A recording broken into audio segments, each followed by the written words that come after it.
3 taon akong nagbulag-bulagan. 3 taon akong naging sunod-sunuran. Pero kagabi, habang nag-aagaw buhay ang tatay ko sa ospital, pinili ng asawa kong sagutin ang tawag ng dati niyang nobya para lang ipasyal ang aso nito. Namatay ang tatay ko ng mag-isa habang hawak ko ang phone na walang sumasagot. At sa sandaling iyon, kasabay ng paghinto ng puso ni tatay, huminto na rin ang pagmamahal ko kay Marco. Hindi na ako iiyak. Tapos na ang pagiging martir. Bukas, magugunaw ang mundo nila. Babe, dahan-dahan lang, nanginginig pa rin si Bantay sa takot. Ang tinig na yon ay hindi sa asawa ni Elena. Ito ay boses ng babaeng matagal ng multo sa kanilang pagsasama. Narinig ni Elena ang malambing na pag-aalala ni Vanessa sa kabilang linya. Isang pag-aalala na kailanman ay hindi niya narinig mula kay Marco para sa kanya. Nakatayo si Elena sa gitna ng hallway ng ospital. Basang-basa ang suot na damit dahil sa malakas na ulan, habang ang tubig ay tumutulo mula sa kanyang buhok pababa sa nanginginig niyang mga kamay na mahigpit na nakahawak sa telepono. Marco, garalgal ang boses ni Elena. Pilit nilalabanan ang luhang nagbabadyang pumatak. Nasa ICU si tatay. Ang sabi ng doktor, baka hindi na siya magtatagal ngayong gabi. Kailangan kita dito. Parang awa mo na. Nagkaroon ng sandaling katahimikan sa kabilang linya bago sumagot si Marco. Ang tono nito ay puno ng inis. Tila isang abalang negosyante na naisturbo ng isang walang kwentang bagay. Elena, nasa meeting ako ngayon. Alam mo namang importante ang deal na ito para sa kumpanya, di ba? Huwag ka namang mag-inarte dyan. Matanda na ang tatay mo. Normal lang na nagkakasakit siya. Pero Marco, I have to go. Umuwi ka na. At huwag kang gumawa ng eksena sa ospital. Nakakahiya. Bago pa man makasagot si Elena, naputol na ang linya. Ang tanging narinig niya, bago namatay ang tawag, ay ang boses muli ni Vanessa na nagsasabing, "Thank you for coming, Marco. Hindi ko alam ang gagawin ko kung wala ka." Dahan-dahang ibinaba ni Elena ang telepono. Ang lamig ng aircon sa ospital ay tila nanunuot hanggang sa kanyang buto, pero mas malamig ang naramdaman niya sa kanyang puso. Nasa meeting daw ito. Isang meeting kasama ang babaeng minahal nito bago siya, para lang samahan itong dalhin ang aso sa veterinaryo. Habang ang sariling asawa nito ay nag-iisa, basang-basa, at naghihintay sa kamatayan ng kaisa-isang pamilyang natitira sa kanya. Tiningnan ni Elena ang kanyang sarili sa salamin ng pinto. Ang babaeng nakikita niya ay hindi na ang masayahin at puno ng pangarap na si Elena. Ito ay isang babaeng pagod, maputla, at tila ninakawan ng kaluluwa. Ang damit na suot niya ay siya ring inihanda niya kaninang umaga para sa dinner date sana nila ni Marco. Isang selebrasyon para sa balitang magiging ama na ito. Pero ngayon, ang damit na yon ay kumapit sa kanyang balat, mabigat at malamig, tulad ng katotohanang pilit niyang tinatakasan. Bumukas ang pinto ng ICU. Lumabas ang doktor na may mabigat na ekspresyon sa mukha. Hindi na kailangan ni Elena ng mga salita. Ang dahan-dahang pag-iling ng doktor ay sapat na para gumuho ang kanyang mundo. Wala na si tatay, ang nag-iisang lalaking tunay na nagmahal sa kanya nang walang hinihinging kapalit. Ang nag-iisang tao na laging nagsasabi sa kanya na siya ay sapat na. Wala na siya. Lumapit si Elena sa kama ng ama.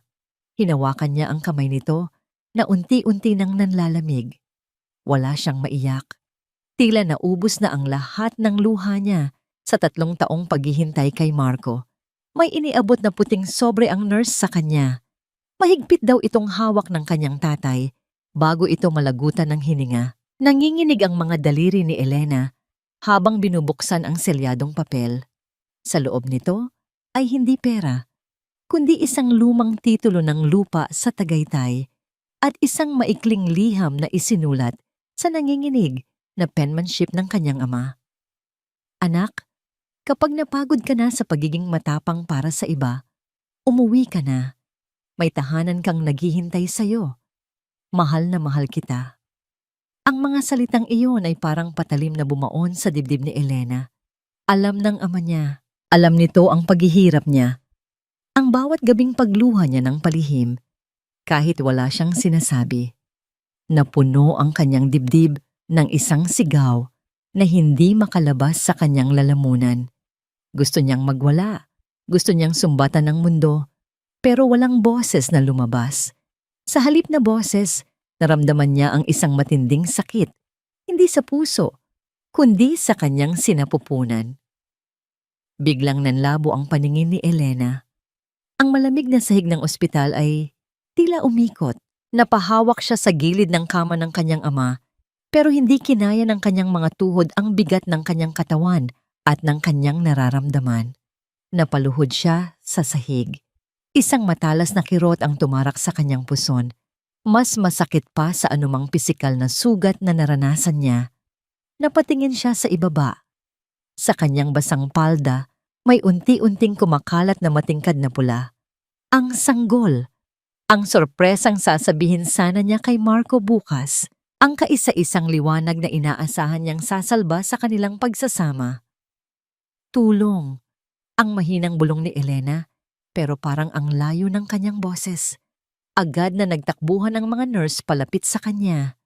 Naramdaman niya ang pagbuhat nila sa kanya, ang pagtakbo ng stretcher, at ang nakasisilaw na ilaw sa emergency room. Pero sa gitna ng kaguluhan, ang tanging nasa isip ni Elena ay ang huling pag-uusap nila ni Marco. Ang boses ni Vanessa, ang kawalan ng halaga niya sa taong pinakamamahal niya. Nawala ang kanyang ama. At ngayon, nararamdaman niyang unti-unting dumudulas din ang buhay ng kanyang anak mula sa kanyang katawan. 2 buhay ang nawala sa gabing pinili ni Marco na alagaan ang aso ng ibang babae amatirumikib. Ilang oras ang lumipas o baka araw, hindi na sigurado si Elena. Nakadilat ang kanyang mga mata habang nakatitig sa puting kisame ng kwarto. Tapos na ang lahat. Malinis na ang kanyang katawan, pero pakiramdam niya ay may malaking butas na naiwan sa kanyang pagkatao na kailanman ay hindi na mapupuno. Bumukas ang pinto ng padabog. Pumasok si Marco. Hinihingal at gusot ang damit, pero hindi maitatago ang amoy ng mamahaling pabango na humahalo sa amoy ng ulan. Ang pamilyar na pabango ni Vanessa na vanilla at stale smoke. Elena! Tawag ni Marco, pero walang bahid ng takot sa boses nito, kundi inis. Kanina pa ako tumatawag sa'yo. Bakit ba laging naka-off ang phone mo kapag kailangan kita? Alam mo bang iniwan ko ang meeting ko para lang pumunta dito? Dahan-dahang lumingon si Elena. Tinitigan niya ang asawa. Dati, ang mukhang yun ang kanyang mundo. Ang bawat ngiti ni Marco ay sapat na para burahin ang pagod niya. Pero ngayon, habang tinitingnan niya ito, parang ibang tao ang nasa harap niya. Isang estranghero. Hindi napansin ni Marco ang kawalan ng emosyon sa mukha ni Elena. Nagpatuloy ito sa pagsasalita habang inaayos ang kanyang relo. Sabi ng nurse na matay na daw si tatay. Condolence, pero sana naman naghintay ka na lang sa bahay pagkatapos, hindi yung dito ka pa nag-collapse. Alam mo namang ayaw ni Mommy na napapag-usapan tayo ng mga tao. Walang tanong kung kumusta siya. Walang tanong kung bakit siya dinugo. Walang yakap. Puro reklamo. Puro sarili. Puro reputasyon. Kinuha ni Elena ang kanyang telepono sa gilid ng kama. Ang wallpaper ay ang litrato nilang dalawa noong araw ng kanilang kasal. Siya na puno ng pag-asa at si Marco na nakatingin sa malayo. Sa harap mismo ni Marco, habang nag-aalboroto ito tungkol sa abala, tahimik na pinalitan ni Elena ang wallpaper. Ginawa niya itong itim, purong itim. Umuwi na tayo, utos ni Marco. Tila naiinip na. Pagod na ako. Tumingin si Elena sa kanya. Ang mga mata niya ay tuyo at walang laman. Parang isang bahay na matagal nang inabando na. Hindi na ako uuwi, Marco. Ang sagot niya sa tinig na nakakatakot sa sobrang hina at lamig. Kumunot ang noo ni Marco. Anong pinagsasabi mo? Huwag mo nga akong dramahan dyan. Wala nang uuwi, ulit ni Elena, habang ang alaala ng kanyang ama at nang nawalang sanggol ay nagpapatigas sa kanyang puso. Wala ka nang babalikan. Sa labas ng bintana, patuloy ang pagbuhos ng ulan, hinuhugasan ang lahat ng bakas ng kahapon, habang sa loob ng kwartong iyon, tuluyan nang namatay ang si Elena, na kilala ni Marco. Ang amoy ng sampagita at natutunaw na kandila ay bumalot sa buong kapilya yun ng punerarya. Isang pamilyar na amoy ng paglisan na tila nanunuot sa bawat sulok ng silid. Sa gitna, tahimik na nakahimlay ang ama ni Elena sa loob ng isang simpleng puting kabaong. Napapaligiran ng mga bulaklak na tila nakikiramay sa kanyang pag-iisa. Nakaupo si Elena sa pinakaharap na bangko. Suot ang itim na bestida na lalong nagpatingkad sa kanyang namumutlang balat. Wala nang luhang lumalabas sa kanyang mga mata. Tuyo na ang mga ito, katulad ng kanyang puso na pinatigas ng sunod-sunod na dagok ng tadhana. Sa kanyang tabi ay nakaupo si Marco. Naroon ang katawan nito, pero ang isip ay lumilipad sa ibang lugar. Bawat 5 minuto, pasimpleng sumusulyap ito sa kanyang relo o kaya ay sa ilaw ng kanyang cellphone na nakatago sa ilalim ng barong Tagalog. Para bang ang pagdadalamhati ay isang obligasyon na kailangang matapos agad para makabalik na siya sa kanyang totoong buhay. Elena! Bulong ng isang boses na puno ng reklamo mula sa likuran. Napapikit si Elena ng mariin. Kilala niya ang boses na yon, ang kanyang biyenan, si Doña Sita. Lumapit ang matanda. Ang mga alahas nito ay kumikinang sa ilaw ng punerarya. Tila insulto sa simpleng pamumuhay ng ama ni Elena. Inilibot nito ang tingin sa paligid na may halong pagkadisgusto. Grabe naman ang gastos dito, Hija. Bulong nito, na sapat lang para marinig ni Elena, pero hindi ng ibang bisita. Imported pa yata ang mga bulaklak. Patay na nga ang tatay mo. Kailangan pa ba ng ganitong kamahal na kabaong? Sana itinabi mo na lang ang pera o kaya ibinigay mo sa amin para pandagdag sa negosyo ni Marco. Sayang lang eh. Alam mo namang gipit tayo ngayon. Hindi sumagot si Elena. Nanatili siyang nakatitig sa kawalan. Dati, hihingi siya ng paumanhin at yuyuko sa hiya. Pero ngayon, ang mga salita ng biyenan ay parang hangin na lamang na dumadaan sa tenga ng isang estatwa. Ang pera para sa libing ay galing sa sarili niyang ipon. Ang ipon na dapat sana ay para sa panganganak niya. Pero hindi na yun alam ni Doña Sita. Hindi na nila kailangang malaman. Biglang bumukas ang pinto ng kapilya ng malakas na tila sinadya para agawin ang atensyon ng lahat. Ang tahimik na bulungan ng iilang nakikiramay ay napalitan ng isang nakakairitang katahimikan. Pumasok si Vanessa. Hindi ito nakasuot ng itim. Nakasuot ito ng isang dark blue na dress na sadyang hapit sa katawan, na tila papunta sa isang cocktail party at hindi sa lamay. Ang yabag ng kanyang matataas na takong sa marmol na sahig ay umaalingaw-ngaw sa buong kapilya.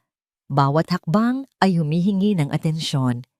May dala itong isang maliit na buke ng bulaklak na mukhang binili lang sa tabi-tabi.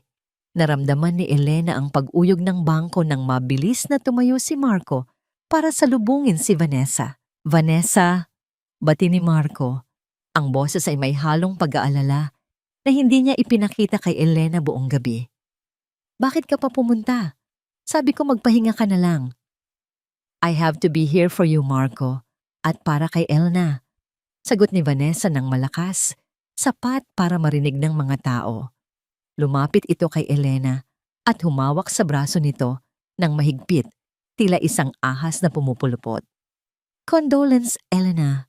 Sorry I'm late. Galing pa kami ni Marco sa vet kahapon, di ba babe? Sobrang stress kasi ni Bantay. Muntik na kaming hindi makatulog sa pag-aalala. Binanggit niya ang aso. Sa harap ng kabaong ng ama ni Elena, sa harap ng babaeng nawalan ng ama at anak, binanggit niya ang asong naging dahilan kung bakit namatay ng mag-isa ang matanda. Bago pa man makasagot si Elena, Biglang humawak si Vanessa sa kanyang sentido at umakto na parang hihimatayin. Ay! Sigaw ni Vanessa ng mahina. Agad na dinaluhan ni Marco si Vanessa. Sinalo ito sa kanyang mga bisig bago pa man ito bumagsak. Ang mukha ni Marco ay puno ng takot. Van, okay ka lang? Sabi ko sa'yo huwag ka nang umalis ng bahay ang hinahina ng katawan mo. Inalalayan ni Marco si Vanessa paupo sa upuan na dapat sana ay para sa pamilya ng namatay. Kumuha siya ng tubig, pinaypayan niya ito. Ang lahat ng atensyon ng mga tao ay nalipat sa kawawang si Vanessa at sa mabait na si Marco. Naiwang nakatayo si Elena. Siya ang naulila, pero siya ang naging anino sa sarili niyang pagdadalamhati. Tinitigan niya ang eksena sa kanyang harapan. Si Marco na nag-aalala sa babaeng may sakit-sakitan, habang ang tunay na asawa niya ay nakatayo sa gilid, dumudugo pa rin ang puso at sinapupunan. Nang masigurado ni Marco na okay na si Vanessa, lumingon siya at nakita ang mga mata ng mga bisita na nakatingin sa kanila. Tila natauhan siya na nasa lamay sila ng biyenan niya.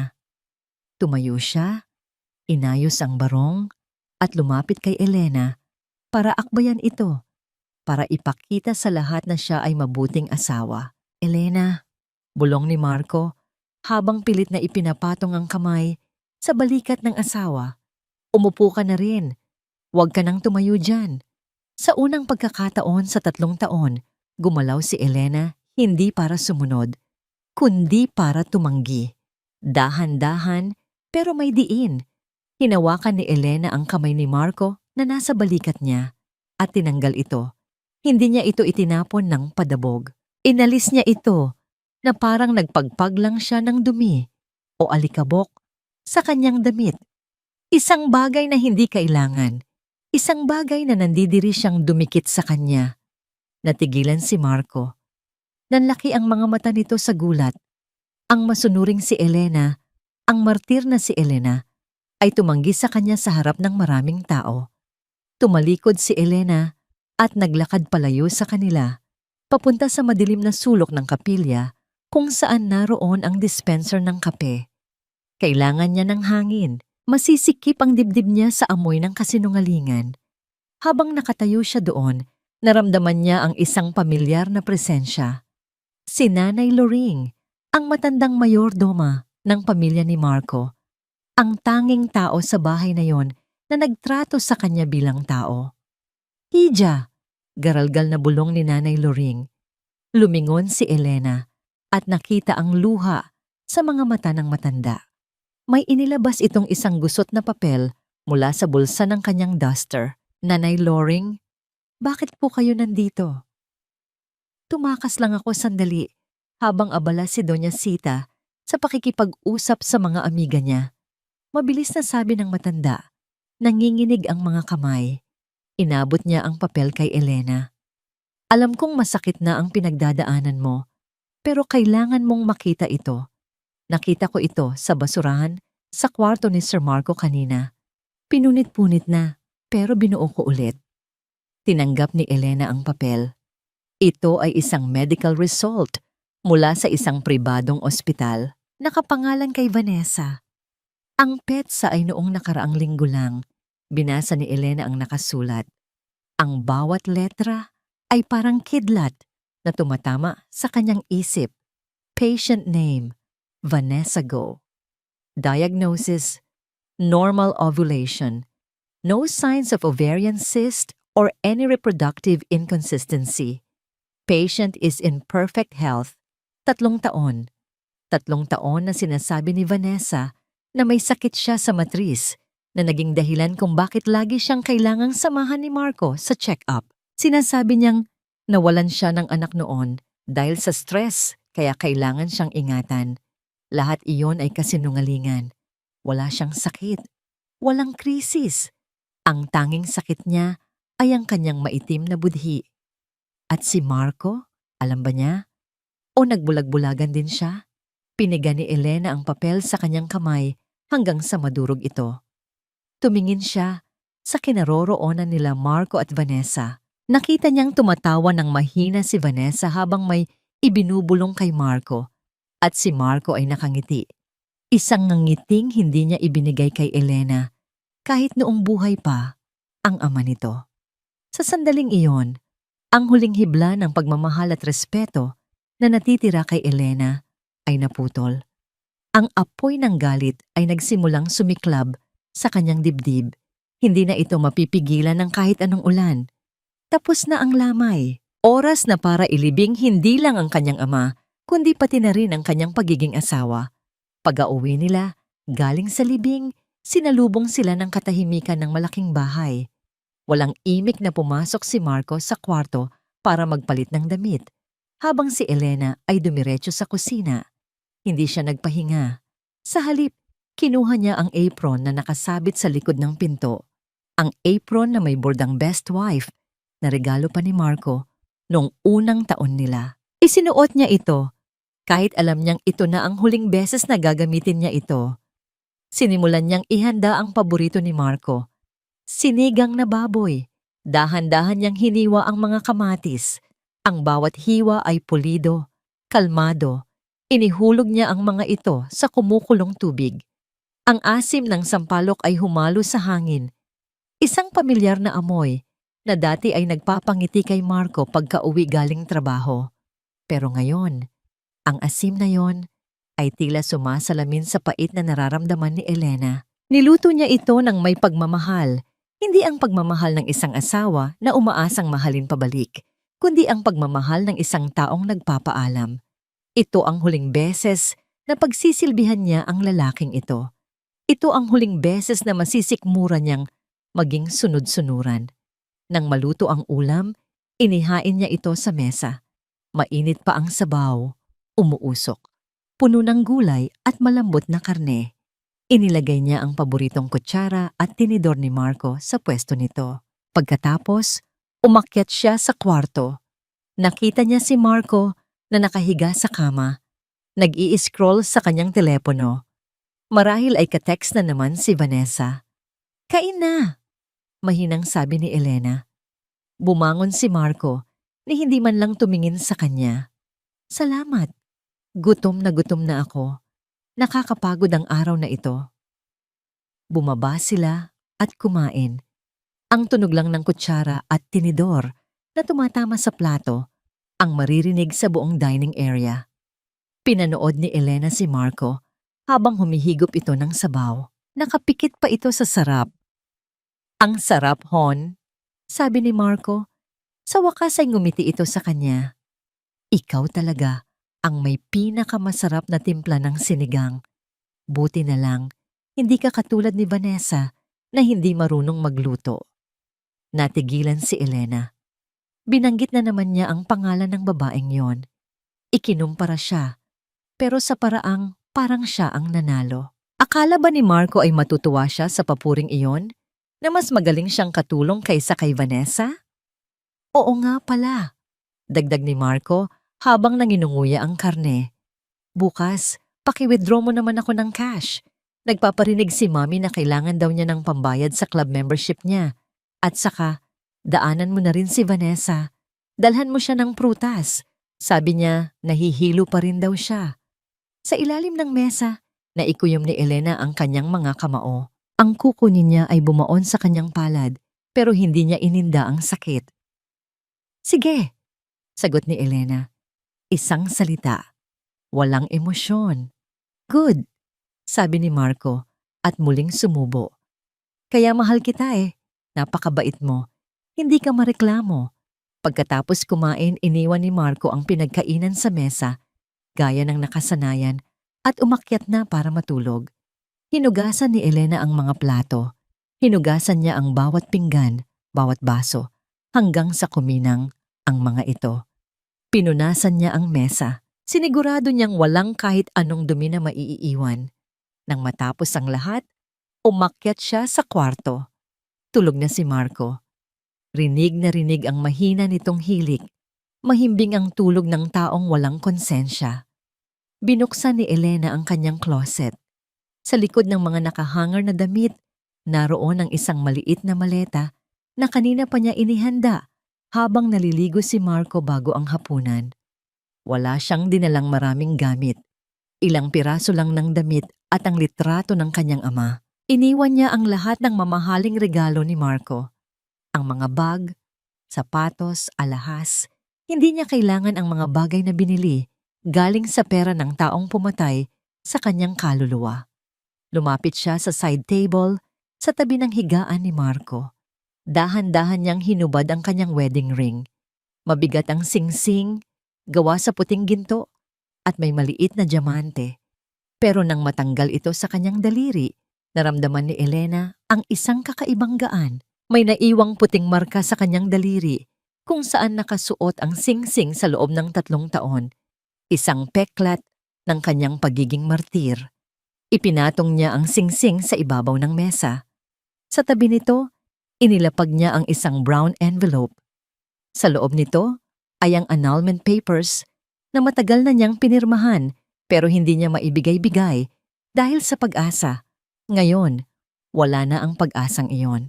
At sa ibabaw ng envelope, ipinatong niya ang isang maliit na itim na USB. Laman nito ang kopya ng medical records ni Vanessa at ang CCTV footage kung saan makikitang ninanakawan ni Doña Sita ang wallet ni Marco nung huli itong bumisita.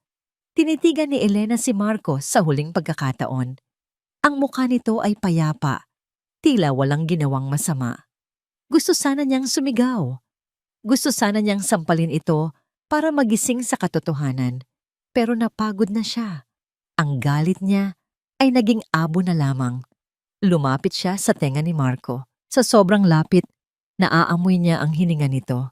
"Paalam, Marco!" Bulong ni Elena. Ang boses ay basag, pero buo ang loob. Sana maging masaya ka sa impyernong pinili mo. At sana hindi ka mamatay sa pagsisisi kapag nalaman mo ang totoo. Hindi gumalaw si Marco, nanatili siyang tulog. Hindi alam na sa paggising niya bukas, wala na ang ilaw ng kanyang tahanan. Tumalikod si Elena. Hinawakan niya ang hawakan ng kanyang maleta at naglakad palabas ng kwarto. Hindi siya lumingon. Pagbaba niya ng hagdan, ang bawat hakbang ay tila pagbibilang ng natitirang sandali ng kanyang lumang buhay. Binuksan niya ang pinto ng bahay. Ang malamig na hangin ng gabi at ang ambon ay sumalubong sa kanya. Hindi na ito nakakatakot. Sa halip, ito ay parang yakap ng kalayaan. Sumakay siya sa naghihintay na taxi sa labas ng gate. "Saan po tayo, ma'am?" Tanong ng driver. Tumingin si Elena sa bintana. Sa malaking bahay na unti-unting lumiliit habang umaandar ang sasakyan. Wala nang ilaw sa bahay na yon. "Sa malayo," sagot ni Elena. "Sa lugar kung saan ako makakahinga." Bumungad ang matalas na sinag ng araw sa mukha ni Marco. Isang malupit na paalala na nagsimula na ang bagong umaga. Sa gitna ng kanyang mahimbing na pagtulog, kinapa niya ang kabilang panig ng kama. Umaasang mararamdaman ang pamilyar na init at lambot ng katawan ni Elena. Ngunit ang tanging sumalubong sa kanyang palad ay ang malamig at unat na kumot. Walang Elena na yumayakap sa kanya sa umaga. Walang Elena na nagpapaalala sa kanya na oras na para bumangon. Bumangon si Marco na may halong inis. Karaniwan, sa ganitong oras ay amoy na niya ang aroma ng kapeng barako at ang halimuyak ng sinangag na bawang na nagmumula sa ibaba. Ngunit ngayon, ang tanging nalalanghap niya ay ang lipas na hangin ng aircon at ang kakaibang amoy ng alikabok na tila matagal nang hindi nalinisan. "Elena!" tawag ni Marco. Ang boses ay paus pa at puno ng awtoridad. "Nasaan na ang kape ko? Malilate na ako sa opisina." Walang sumagot. Ang kanyang boses ay tila nilamon lamang ng malaking bahay. Bumalik sa kanya bilang isang mahinang echo na lalong nagpatingkad sa nakabibinging katahimikan. Ang katahimikan sa bahay na yon ay hindi payapa. Ito ay isang uri ng katahimikan na nagpaparamdam sa isang tao na siya ay tuluyan ng iniwan ng mundo.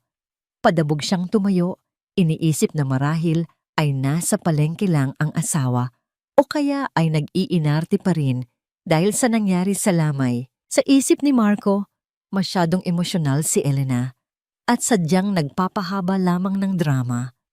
Naniniwala siyang sa loob ng ilang oras ay babalik din ang asawa sa kanyang paanan. Ngunit nang pagbaling niya sa side table para kunin ang kanyang relo, natigilan siya. Doon, sa ibabaw ng makintab na kahoy, ay may isang bagay na kumikinang na tinatamaan ng sikat ng araw. Ang wedding ring ni Elena. Nakapatong ito sa ibabaw ng isang makapal na brown envelope. Nanginginig ang kamay ni Marco nang kunin ng sobre. Ang mga salitang nakasulat sa unang pahina ay tila isang malakas na sampal sa kanyang pagkatao. Petition for Declaration of Nullity of Marriage. Napatawa si Marco ng mapakla, isang tawang puno ng kayabangan at pagtanggi. Inihagis niya ang papel pabalik sa mesa. Talaga ba, Elena? Aalis ka at iiwan mo ang singsing para lang takutin ako? Akala mo ba ay hahabulin kita? Kung gusto mong mapag-isa, sige, tingnan natin kung hanggang kailan mo matitiis na wala ang karangyaang ibinibigay ko. Sinubukan niyang magpatuloy sa kanyang routine, ngunit bawat sulok ng bahay ay tila nanunumbat. Walang bagong plansang polo sa closet. Wala ang kanyang mga medyas na laging magkapares. Ang kusina ay malamig at ang palayok ng sinigang kagabi ay nananatili sa ibabaw ng kalan. Ang sabaw ay namuuna at naging puting sebo, tanda ng isang pagmamahal na hinayaan ng mapanis at mamatay. Biglang nabulabog ang kanyang pag-iisip nang tumunog ang doorbell. Sunod-sunod at agresibo. Isang ngisi ang gumuhit sa labi ni Marco. Sabi na nga ba, babalik din siya. Bulong niya sa sarili. Mabilis siyang bumaba. Inayos ang kanyang gusot na kwelyo upang magmukhang hindi siya naapektuhan ng pag-alis ng asawa. Ngunit nang buksan niya ang pinto, hindi ang maamong mukha ni Elena ang sumalubong sa kanya. Sina Doña Sita at Vanessa ang nakatayo doon. Ang kanyang ina ay abala sa pagpapaypay sa sarili habang si Vanessa ay puno ng mga paper bag mula sa mamahaling tindahan. Bakit ang tagal mong magbukas, Marco? Reklamo ng matanda habang tuloy-tuloy na pumapasok ng hindi man lang nagtatanggal ng sapatos. Nasaan na ang asawa mong tamad? Bakit walang sumasalubong sa amin? Wala si Elena. Umalis na siya. Maikling sagot ni Marco. Ang inis ay unti-unti nang humahalo sa kanyang pagkapagod.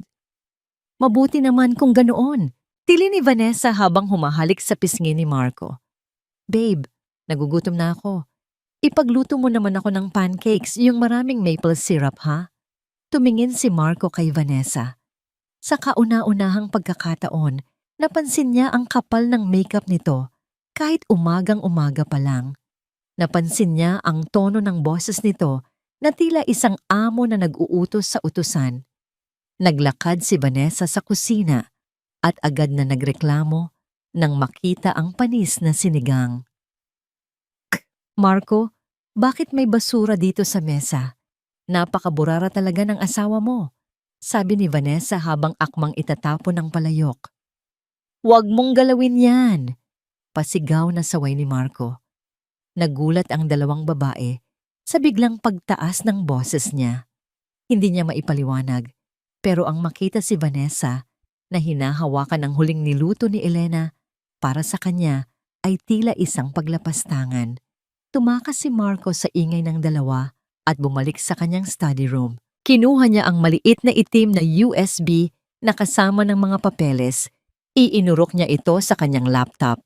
At doon, sa harap ng nagniningning na screen, ang mundo ni Marco ay tuluyan ng gumuho. Ang unang video ay kuha mula sa CCTV sa sala.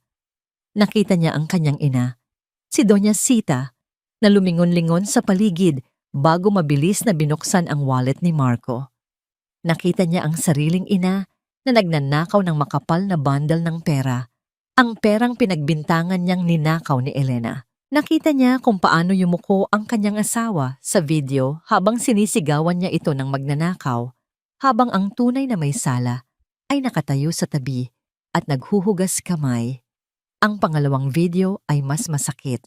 Nakita niya si Vanessa na sadyang tinulak ang paborito niyang antique vase. Nakita niya ang ngisi sa labi ni Vanessa matapos itong mabasag, bago ito biglang umakto na parang hihimatay nang marinig ang yabag ni Marco. Nakita niya ang sarili niya na niyayakap ang salarin, habang pinagmumura si Elena na tahimik lamang na pinupulot ang mga bubog hanggang sa masugatan ang mga daliri nito. Binitiwan ni Marco ang mouse ng computer. Ang kanyang mga kamay ay nanginginig at ang kanyang hininga ay naging mababaw. Ang bawat eksena sa video ay parang isang kutsilyo na humihiwa sa kanyang puso. Ang lahat ng mga pagkakataong pinahiya niya si Elena, ang lahat ng mga gabi na pinaluhan niya ito para protektahan ang mga taong nasa labas ng kanyang pinto. Lahat ng yon ay malinaw na ngayon. Sa ibaba, narinig niya ang tawa ni Vanessa at ang reklamo ng kanyang ina tungkol sa pera. Ang bahay na ito, na dati ay puno ng init dahil sa tahimik na pagsisikap ni Elena, ay biglang naging isang malamig na impyerno. Napatingin si Marco sa bintana. Sa daang tinahak ni Elena kagabi sa gitna ng ulan, ngayon lang niya napagtanto na ang ilaw ng kanyang buhay ay hindi na kailanman muling sisindi sa loob ng bahay na ito. May kakaibang tunog ang katahimikan sa Tagaytay. Hindi ito ang nakabibinging katahimikan ng malaking bahay ni Marco, kung saan bawat yabag ni Elena ay kailangang dahan-dahan. Dito, ang katahimikan ay binubuo ng mahinang bulong ng hangin sa mga puno ng pino at ang malayo, ngunit nakatatahimik na awit ng mga ibon sa madaling araw. Nakatayo si Elena sa maliit na beranda ng isang lumang cottage na gawa sa kahoy at bato. Ito ang lihim na pamanang iniwan ng kanyang tatay, isang bahay na hindi kailanman nalaman ng pamilya ni Marco. Akala nila ay mahirap ang ama ni Elena, pero ang totoo, pinili lang ng matanda ang simpleng buhay sa probinsya kaysa sa luho ng syudad. Huminga si Elena ng malalim, ang malamig at sariwang hangin ay pumasok sa kanyang mga baga. Tila hinuhugasan ng bawat bakas ng amoy ng mamahaling pabango ni Vanessa na dati ay nakasakal sa kanyang buhay. Sa unang pagkakataon sa loob ng 3 taon, naramdaman ni Elena na ang kanyang dibdib ay hindi na mabigat. "Ma'am Elena, kape po." Isang malalim at kalmadong boses ang bumasag sa kanyang pagmumuni-muni.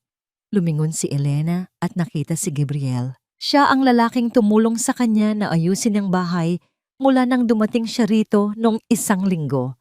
Nakasuot ito ng kupas na t-shirt at maong. May hawak na martilyo sa isang kamay at isang umuusok na tasa sa kabila. "Salamat, Gabriel," sabi ni Elena habang tinatanggap ang tasa. Naramdaman niya ang init ng seramika sa kanyang mga palad. "Pasensya na at naistorbo kita ng maaga. Gusto ko lang talagang maayos na yung tumutulong bubong bago ulanin." Ngumiti si Gabriel, isang ngiting hindi mapagkunwari at hindi nang huhusga. "Walang anuman, ma'am. Sanay naman ako sa trabahong ito. At saka, kailangan talagang maging matatag ang bubong mo para protektahan ka sa anumang bagyong darating." Tinitigan ni Elena si Gabriel ng sandali. May kakaiba sa paraan ng pagsasalita nito. Parang may mas malalim na kahulugan ang bawat salita. Hindi tulad ni Marco na laging nagmamadali at laging may hinihingi. Si Gabriel ay tila may lahat ng oras sa mundo para makinig. Pumasok si Elena sa loob ng bahay. Maliit lang ito, pero punong-puno ng alaala ng kanyang ama. Sa gitna ng sala ay naroon ang isang lumang oven. Dito siya tinuruan ng kanyang tatay na gumawa ng tinapay noong bata pa siya. Hinawakan ni Elena ang malamig na bakal ng oven. Isang ideya ang nagsimulang mabuo sa kanyang isip. Siguro, ito na ang oras para balikan ang tanging bagay na nagpapasaya sa kanya. Ang pagbe-bake. Naupo siya sa tabi ng bintana na nakaharap sa bulkang Taal. Ang bulkan ay nababalot pa ng manipis na hamog, tila isang misteryong naghihintay na mabuksan. Itinaas ni Elena ang kanyang tasa ng kape. Pinanood niya ang usok na sumasayaw sa hangin. Sa sandaling iyon, Naranasan ni Elena ang tinatawag niyang golden moment. Wala siyang iniisip na asawa, wala siyang iniisip na biyenan, walang sakit ng nakaraan. Ang tanging nararamdaman niya ay ang sarili niyang hininga. Ang bawat tibok ng kanyang puso ay tila nagsasabing, "Buhay ka, Elena. Buhay ka at malaya." Gayunpaman, sa likod ng kapayapaang ito, may isang maliit na tinik ng kaba na hindi siya iniwan. Habang inililigpit niya ang mga gamit sa kusina, napatingin siya sa daan, sa labas ng kanyang gate. Isang itim na sasakyan ang dahan-dahang dumaan. Hindi ito ang unang beses na nakita niya ang sasakyang yon. Nitong mga nakaraang araw, tila may isang anino na laging nakasunod sa kanyang bawat galaw. Tumibok ng mabilis ang puso ni Elena. Shinut down niya ang kanyang telepono at pinalitan ng SIM card noon, pang-unang gabi. Kaya imposibleng nahanap siya ni Marco ng ganoon kabilis. Pero sino ang nasa loob ng sasakyang yon? Samantala, sa Maynila, ang katahimikan sa bahay ni Marco ay nagsisimula nang maging isang sumpa. Nakatayo si Marco sa gitna ng sala, hawak ang basong may alak. Ang mga video sa USB ay paulit-ulit na nag-play sa kanyang isipan. Bawat tawa ni Vanessa sa video ay parang isang sampal na hindi natatapos.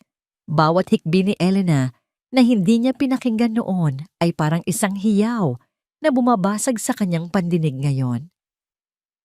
"Marco, babe!" Tawag ni Vanessa mula sa taas. Ang boses ay puno ng pagkairita. "Nasaan na yung driver? Sabi ko kailangan kong pumunta sa mall. Ayaw akong ihatid. At saka, bakit wala pang pagkain? Gutom na ako." Tumingin si Marco kay Vanessa habang dahan-dahan itong bumababa ng hagdan. Ang mukhang dati ay tila anghel sa kanyang paningin. Ngayon ay mukhang maskarang puno ng pintura at kasinungalingan. Ang boses nito na dati ay tinuturing niyang musika, ngayon ay parang gasgas na plakang bumubutas sa kanyang tenga. "Tumahimik ka, Vanessa," ang malamig na sabi ni Marco. Hindi ito pasigaw, pero ang talim ng kanyang tono ay nagpatigil sa pag-iinarte ng babae. "What did you say?" Nanlaki ang mga mata ni Vanessa.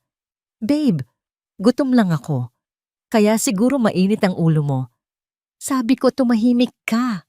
Sa pagkakataong ito ay bulyaw na ang lumabas sa bibig ni Marco. Ibinagsak niya ang baso sa lamesa. Walang basag na tunog ang narinig dahil sa kapal ng carpet, pero ang yanig ng lamesa ay sapat na para mapatalon sa takot si Vanessa. "Wag na wag mo nang tatawagin ang pangalan ko, na tila ba wala kang ginagawang masama. Nakita ko na ang lahat, Vanessa. Ang vas, ang mga pekeng sakit mo, ang lahat ng pang-uuto mo sa akin." Namutla si Vanessa. Ang kanyang mga labi ay nanginig at pilit na humanap ng palusot. "Marco, let me explain. Hindi mo naiintindihan." "Naiintindihan ko na ang lahat," putol ni Marco, habang naglalakad palabas ng bahay. "Naiintindihan ko na ako ang pinakamalaking tanga sa mundo dahil pinaniwalaan kita at itinapon ko ang kaisa-isang babaeng tunay na nagmahal sa akin. Huwag mo akong susundan." Sumakay si Marco sa kanyang sasakyan at mabilis na pinasibat ito paalis ng mansyon. Hindi niya alam kung saan siya pupunta, pero isa lang ang sigurado sa kanyang isip. Kailangang mahanap niya si Elena. Kailangan niyang lumuhod at humingi ng tawad, kahit na alam niyang baka huli na ang lahat. Samantala, sa tahimik na dako ng Tagaytay, abala si Elena sa pagmamasa ng harina. Ang bawat diin ng kanyang mga palad sa malambot na masa ay tila isang paraan ng paglalabas ng lahat ng sakit na naipon sa kanyang dibdib. Ang init ng oven na sinimulan ng magliyab ay nagbibigay ng kakaibang ginhawa sa kanyang nanlalamig na pakiramdam. Lumapit si Gabriel at tiningnan ang ginagawa niya. "Mukhang masarap yan, Ma'am Elena. Amoy pa lang. Alam ko nang galing sa puso ang pagkakagawa." Napangiti ng bahagya si Elena. "Sana nga, Gabriel. Ito lang ang alam kong paraan para makalimot." Minsan, ang paglimot ay hindi tungkol sa pagbura ng alaala. sabi ni Gabriel habang tinutulungan siyang iayos ang mga tray. Kundi tungkol sa pagbuo ng mga bagong alaala na mas matamis kaysa sa mapait na nakaraan. Napatigil si Elena at tumingin sa labas ng bintana. Ang sikat ng araw ay unti-unti nang lumulubog, nagbibigay ng kulay kahel at lila sa langit ng Tagaytay. Napakaganda ng tanawin, ngunit muling nahagip ng kanyang paningin ang itim na sasakyang kanina palulan sa labas ng kanyang gate. Sa pagkakataong ito, hindi lang ito dumaan. Huminto ang sasakyan. Dahan-dahang bumukas ang pinto ng kotse. Isang pares ng sapatos na dekalidad at isang pamilyar na figura ang lumabas mula rito. Ang puso ni Elena ay tila tumalon sa kanyang lalamunan. Hindi siya pwedeng magkamali. Ang tindig na yon, ang paraan ng pag-ayos ng buhok. Ngunit hindi si Marco ang lumabas sa sasakyan. Isang matandang lalaki na naka-Amerikana ang naglakad patungo sa gate. Mukha itong seryoso at may dalang isang itim na briefcase. Lumingon si Gabriel kay Elena. Ang kanyang mukha ay biglang naging seryoso. Tila alam niya kung sino ang panauhing ito. Ma'am Elena, mahinang tawag ni Gabriel. Nandito na ang abogado ng tatay mo. Nabitawan ni Elena ang hawak na harina. Nagkalat ang puting pulbo sa sahig na tila niebe. Abogado? Bakit ngayon lang ito lumitaw?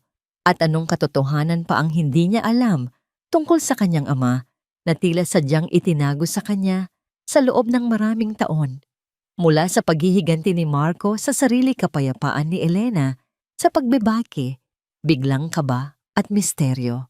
Ang pakiramdam ng malambot na masa ng tinapay sa mga kamay ni Elena, isang simbolo na hawak na niya ang sarili niyang buhay at kaya niya itong hubugin ayon sa gusto niya. Ano ang nilalaman ng briefcase ng abogado? At bakit tila kilala ni Gabriel ang lalaking ito?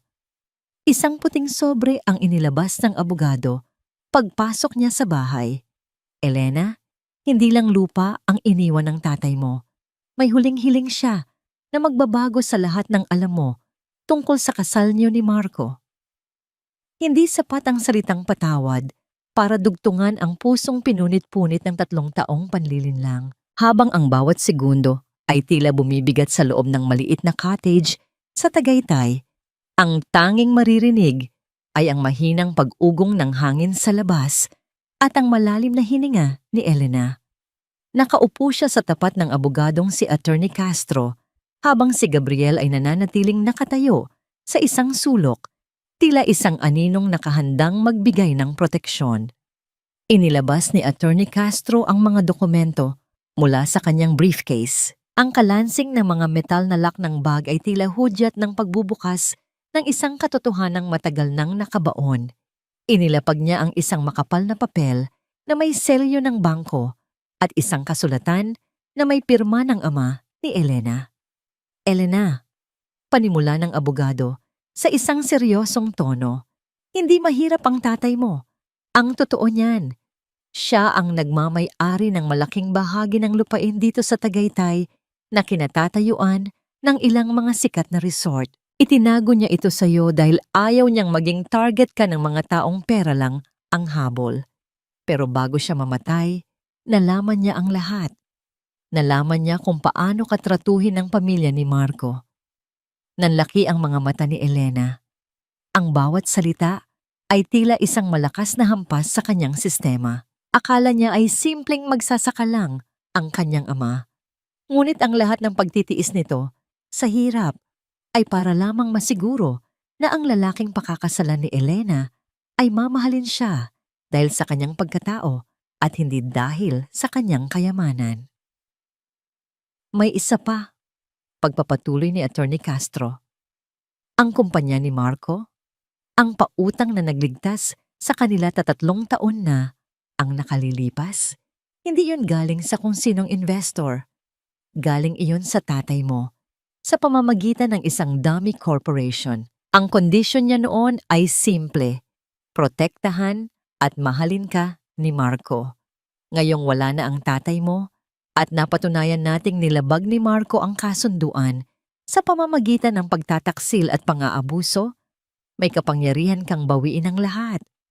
Ang kumpanya, ang bahay, at ang lahat ng yaman na tinatamasa nila ngayon ay sayo, Elena. Nabitawan ni Elena ang kanyang tasa ng kape. Ang tunog ng pagtapon ng likido sa sahig ay tila simbolo ng pagkatapon ng lahat ng kanyang mga paghihirap. Tumingin siya kay Gabriel at nakita niya sa mga mata nito ang isang uri ng pag-unawa. Hindi lang pala siya isang simpleng babaeng tumakas mula sa masamang asawa. Siya ay isang reynang ninakawan ng korona na ngayon ay may pagkakataon ng bumawi. Habang nangyayari ito sa Tagaytay, ang paraisong pinangarap ni Marco, kasama si Vanessa sa Maynila, ay tuluyan ng nagiging isang impyerno. Sa loob ng mansyon, umaalingaw-ngaw ang sigawan ni Doña Sita at Vanessa. Ang dating tahimik at marangyang sala ay punong-puno ng tensyon. Ang mga mamahaling vase na hindi nabasag noon ay tila nanganganib ngayon dahil sa galit ni Marco. Marco, huwag mong gawin ito. Pagsusumamo ni Doña Sita habang hinahabol ang anak na mabilis na nag-eempake ng mga gamit ni Vanessa. Kailangan natin si Vanessa para sa koneksyon ng pamilya niya. Anong koneksyon, Mami? Bulyaw ni Marco. Ang kanyang muka ay mapula sa galit at ang kanyang mga mata ay puno ng pagkamuhi. Ang pamilya niya ay baon sa utang, kaya lang siya kumapit sa atin dahil alam niyang tanga ako at gagawin ko ang lahat para sa kanya. Pinagtulungan niyo ni Vanessa na palayasin ang tanging tao na tunay na nag-aalaga sa atin. Ngayong wala na si Elena, wala nang nag-aayos ng gulo niyo. Babe, please. Hikbi ni Vanessa, pilit na humahawak sa braso ni Marco. Gawa-gawa lang ni Elena ang mga video na yon. Inggit lang siya sa atin. Marahas na itinulak ni Marco ang kamay ni Vanessa. Huwag mong mabanggit-banggit ang pangalan ni Elena. Hindi mo siya kapantay. Kahit kailan, hindi mo makukuha ang dangal na mayroon siya. Kinuha ni Marco ang kanyang susi ng sasakyan at lumabas ng bahay. Iniwan ang dalawang babaeng nag-aaway na parang mga aso't pusa. Ngunit sa paglabas niya, isang itim na sasakyan ang huminto sa tapat ng kanyang gate. Dalawang lalaki na nakauniforme ng sheriff ang lumabas. May hawak na utos mula sa korte. Mr. Marco de la Vega? Tanong ng isa. Nandito kami para ipatupad ang writ of execution. Ang lahat ng ari-arian na ito, kabilang ang bahay at ang kumpanya, ay inilipat na sa pangalan ng tunay na may-ari. Mayroon kayong 24 na oras para lisanin ang lugar na ito. Napako sa kinatatayuan si Marco. Ang kanyang mundo na kanina lang ay tila hawak pa niya. Ngayon ay gumuho na sa kanyang paanan. Sinong may-ari? Ang tagapagmana ni Don Teodoro Santos, sagot ng sheriff. Ang asawa niyo, si Elena Santos de la Vega. Ang pangalang iyon ay tila isang sumpa na bumalot sa buong pagkatao ni Marco. Si Elena, ang babaeng itinuring niyang basura, ang babaeng pilit niyang kinalimutan, ang siya palang humahawak sa kanyang hininga. Sa Tagaytay, nakatayo si Elena sa harap ng bintana habang pinapanood ang paglubog ng araw. Hindi na siya ang Elena na umiyak sa gilid ng kama. Ang kanyang tindig ay tuwid, ang kanyang mga mata ay matalim, at ang kanyang puso ay handa na para sa huling yugto ng kanyang laban. Gabriel, tawag ni Elena sa lalaking nasa likuran niya. Ano po iyon, ma'am? Ihanda mo ang sasakyan. Bukas, babalik tayo sa Maynila. Hindi para makipagbalikan, kundi para kunin ang lahat ng sa akin. Ang hangin sa Tagaytay ay tila bumulong ng isang pangako ng hustisya. Ang lamat sa paraiso ni Marco ay naging isang malaking bangin na walang sino man ang makakatawid maliban sa isang babaeng natutong lumipad mula sa sarili niyang abo. Tapos na ang oras ng paghihintay, Marco. Nandito na ako para kunin ang lahat ng sa akin. Ang tinig na yon ay hindi nagmula sa isang panaginip. Hindi rin yun ang mahinang boses ng babaeng dati ay humihingi ng tawad kahit wala siyang kasalanan. Ang boses na yon ay matatag, malamig, at tila bakal na humahampas sa katahimikan ng malaking sala. Napatigil si Marco sa pag-aayos ng kanyang mga gamit. Dahan-dahan siyang lumingon patungo sa pintuan ng mansyon. Doon, sa ilalim ng nagniningning na chandelier na siya mismo ang pumili para sa kanilang kasal, nakatayo si Elena. Ngunit hindi ito ang Elena na huli niyang nakita, na basang-basa ng ulan at puno ng dugo ang mga binti. Nakatayo si Elena ng may dangal. Nakasuot siya ng isang formal na puting blazer at pantsuit na lalong nagpatingkad sa kanyang awtoridad. Ang kanyang buhok ay maayos na nakapusod at ang kanyang mga mata na dati ay puno ng luha, ngayon ay tila dalawang kristal na naglalabas ng apoy. Sa likuran niya ay nakatayo si Gabriel at si Attorney Castro na tila mga bantay ng isang reynang nagbabalik sa kanyang kaharian. Elena, ang tanging lumabas sa bibig ni Marco. Ang kanyang puso ay tumibok ng mabilis, hindi dahil sa galit, kundi dahil sa matinding panghihinayang na biglang sumakmal sa kanyang dibdib. Sa loob ng 3 taon, nasanay siyang makita si Elena na naka-apron at amoy kusina. Ngunit ang babaeng nasa harap niya ngayon ay amoy tagumpay at tila abot langit ang distansya mula sa kanya.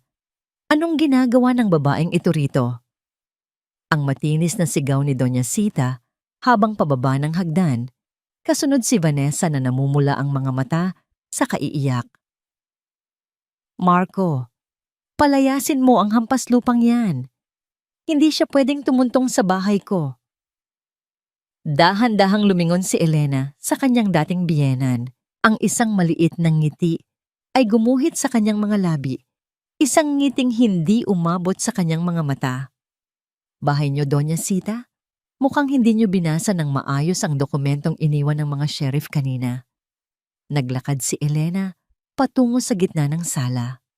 Bawat hakbang ng kanyang sapatos ay lumilikha ng isang ritmikong tunog sa marmol na sahig, na tila bawat tapak ay pagbawi sa bawat sentimetro ng kanyang pagkatao na kinuha ng pamilyang ito. Mula sa oras na ito, pagpapatuloy ni Elena habang tinititigan ang bawat isa sa kanila. Ang mansyong ito, ang kumpanyang De La Vega, at pati na ang mga sasakyang ginagamit nyo ay nasa ilalim na ng aking pangalan. Ako ang nagmamay-ari ng bawat hibla ng kurtina at bawat piraso ng pilak sa lamesang ito. At dahil hindi nyo na kayang bayaran ng renta at ang mga utang na iniwan ng tatay ko para isalba ang kumpanya nyo, kailangan nyo nang umalis. Hindi maari, tili ni Vanessa, pilit na humaharap kay Elena. Marco, gawin mo ang paraan. Sabihin mo sa kanya na asawa mo pa rin siya. May karapatan tayo rito. Karapatan? Ang malamig na tanong ni Elena. Lumapit siya kay Vanessa hanggang sa magkatapat ang kanilang mga mukha. Naaamoy ni Elena ang takot mula sa babaeng dati ay itinuturing niyang mas makapangyarihan kaysa sa kanya. Ang tanging karapatan mo rito, Vanessa, ay ang karapatang tumahimik at lumabas nang hindi ko kailangang kaladkarin. Huwag mo akong susubukan ngayon. Wala na rito ang Elena na pwedeng mong saktan at pagbintangan. Binalingan ni Elena si Marco na hanggang ngayon ay nakatitig pa rin sa kanya, tila isang rebultong nawalan ng buhay. Marco, tawag ni Elena. Nasa mesa ang huling dokumentong kailangan mong pirmahan, ang pagsuko ng lahat ng shares mo sa kumpanya. Kapalit nito, hindi ko na itutuloy ang kasong pagnanakaw at panloloko laban sa mami mo. Elena, please. Ang pabulong na pagsusumamo ni Marco, humakbang siya palapit. Ang kanyang mga kamay ay nanginginig. Hindi ko kailangan ng pera. Hindi ko kailangan ng bahay. Gusto ko lang magpaliwanag. Gusto kong ayusin ang lahat. Alam ko na ang tungkol sa sanggol. Alam ko na ang lahat. Napatigil ang mundo ni Elena nang marinig ang salitang sanggol. Isang matalas na kirot ang dumaan sa kanyang puso, ngunit mabilis niya itong pinalitan ng puot. Huli na, Marco, ang sagot ni Elena. Ang boses ay basag, ngunit matigas. Ang sanggol na tinutukoy mo ay nawala sa gabi na mas pinili mo ang aso ng babaeng ito kaysa sa'kin. Ang tatay ko ay namatay ng mag-isa dahil sa'yo.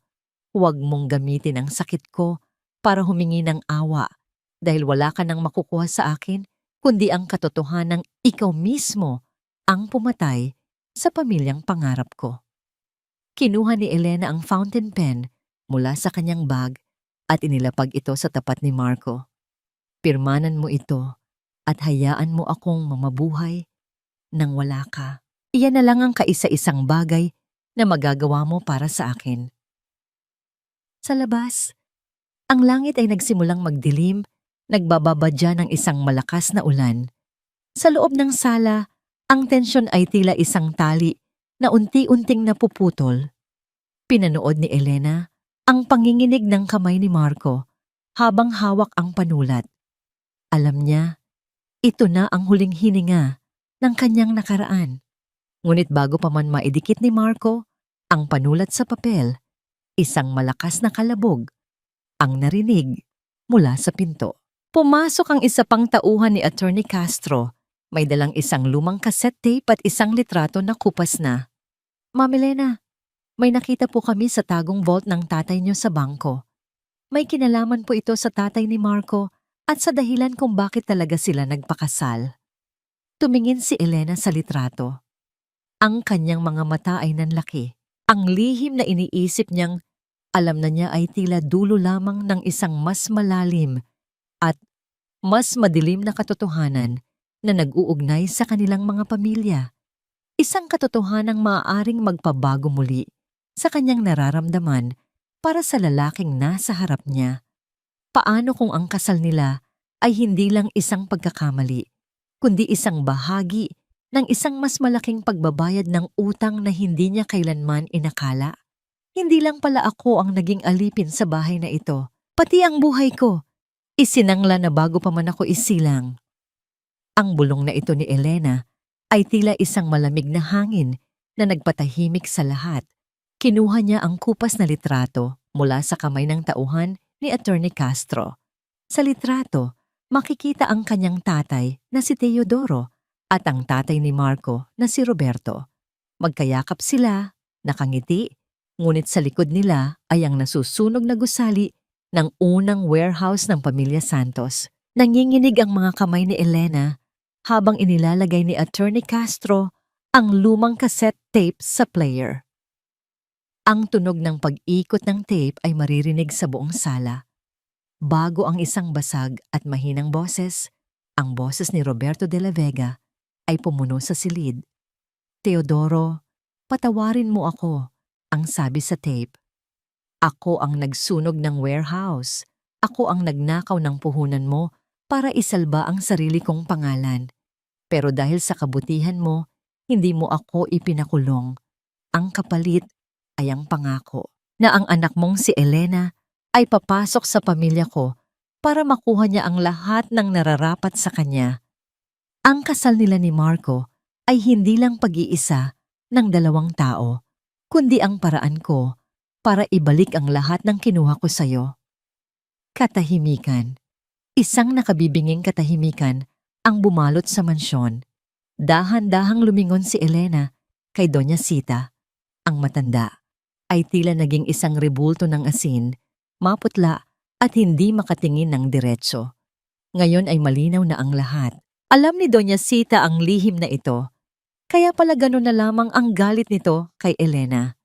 Dahil bawat oras na nakikita niya ang manugang, naaalala niya ang utang na hindi nila kayang bayaran. Kaya pala pilit nitong ginawang impyerno ang buhay ni Elena para kusa itong umalis at hindi na makuha ang kayamanang nararapat sa kanya. Pinlano niyo ang lahat. Ang pabulong na sabi ni Elena, ang boses ay puno ng pait. Ikinasal niyo ako kay Marco, hindi dahil gusto niyo akong maging bahagi ng pamilya, kundi dahil kailangan niyo akong itago at busalan ng konsensya niyo. Binalingan ni Elena si Marco. Ang lalaki ay nakaluhod na sa sahig. Ang kanyang mga kamay ay nakatakip sa kanyang mukha. Ang bawat hikbi ni Marco ay tila isang pag-amin sa sarili niyang pagkukulang. Elena, hindi ko alam, ang humihikbing sabi ni Marco. Sumpa man, Wala akong alam sa kasunduang ito. Pinakasalan kita dahil akala ko ay iyon ang tama. Akala mo ay iyon ang tama, Marco? Lumapit si Elena sa kanya. Ang bawat hakbang ay tila pagdurog sa natitirang dignidad ng mga lalaki. Ikinasal ka sa akin, pero itinuring mo akong basura. Hinayaan mong tapakan ako ng mami mo. Hinayaan mong ipahiya ako ng kabit mo. At sa lahat ng oras na yon, ang tatay ko pala ang nagpapakain sa inyo. Ang tatay ko pala ang bumuhay sa kumpanya nyo habang ninanakawan nyo ang anak niya ng dignidad. Walang maisagot si Marco. Ang bigat ng katotohanan ay tila isang bundok na dumudurog sa kanya. Ang lahat ng kanyang pagmamataas, ang lahat ng kanyang pagiging de la Vega ay nakatayo pala sa pundasyon ng nakaw na yaman at pagsusumamo ng kanyang ama.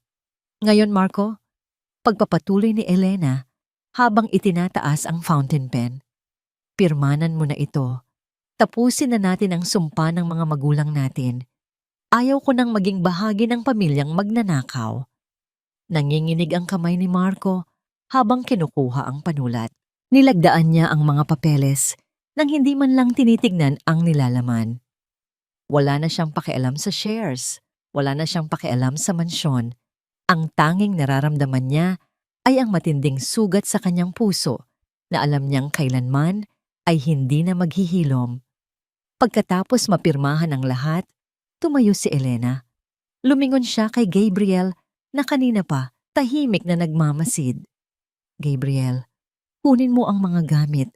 Wala na tayong gagawin dito. Naglakad si Elena patungo sa pinto, ngunit bago siya lumabas, tumigil siya sa tapat ni Doña Sita at Vanessa. May 24 na oras kayo para lisanin ang bahay na ito, ang malamig na utos ni Elena. At Vanessa, ang medical record na nakuha ko, ipinadala ko na yon sa board of directors ng kumpanya mo. Ang panloloko ay may katumbas na parusa at sisiguraduhin kong mararamdaman mo ang bawat sentimo ng pagbagsak mo.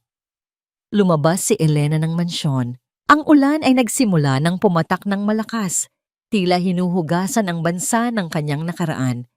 Sumakay siya sa sasakyan kasama si Gabriel. Sa loob ng sasakyan, nanatiling tahimik si Elena. Nakatingin siya sa bintana, sa madilim na kalsada na tinatahak nila. Ang bigat ng kanyang dibdib ay unti-unti nang naglalaho, ngunit may isang bagong uri ng sakit ang pumalit dito. Ang sakit ng pag-alam na ang kanyang buong buhay ay isang bahagi lamang ng isang malaking transaksyon. Ma'am Elena? Mahinang tawag ni Gabriel habang nagmamaneho. Okay lang po ba kayo? Hindi sumagot si Elena.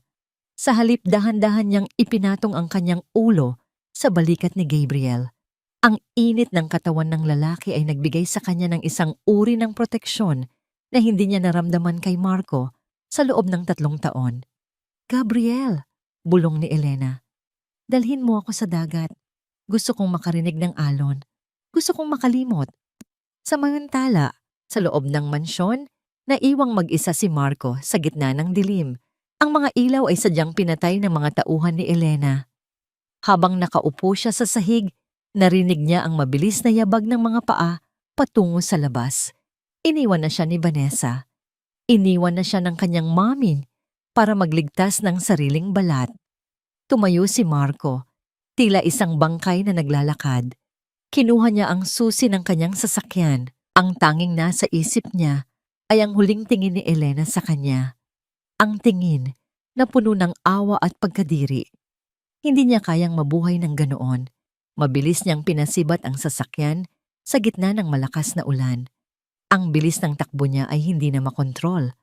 Ang kanyang mga mata ay puno ng luha. Nanlalabo ang paningin sa bawat patak ng ulan sa windshield. Elena, patawad. Ang huling bulong ni Marco, bago ang isang malakas na liwanag mula sa isang paparating na truck ang sumilaw sa kanya. Isang matinding pag-ikot ng mundo, ang tunog ng pagkayod ng bakal sa semento. At pagkatapos, ang katahimikan, ang amoy ng gamot at ang mapuputing pader ng pampublikong ospital ang bumungad kay Marco nang muli niyang idilat ang kanyang mga mata. Hindi ito ang marangyang silid na nakasanayan niya. Walang malalambot na unan, walang aircon na nagbibigay ng ginhawa, at walang mga pribadong nurse na nagbabantay sa bawat galaw niya. Ang tanging naririnig ay ang ritmikong tunog ng makinang bumibilang sa kanyang bawat tibok ng puso at ang mahihinang daing ng iba pang mga pasyente sa paligid. Sariwa pa ang mga sugat sa kanyang katawan mula sa aksidente, ngunit mas mahapdi ang sugat sa kanyang budhi. Sa kanyang tabi, tanging si Nanay Loring lamang ang nakaupo. Ang matandang mayordoma na hindi siya iniwan sa kabila ng lahat ng kanyang pagkakamali. Nay, nasaan si Mommy? Si Vanessa? Ang mahinang tanong ni Marco.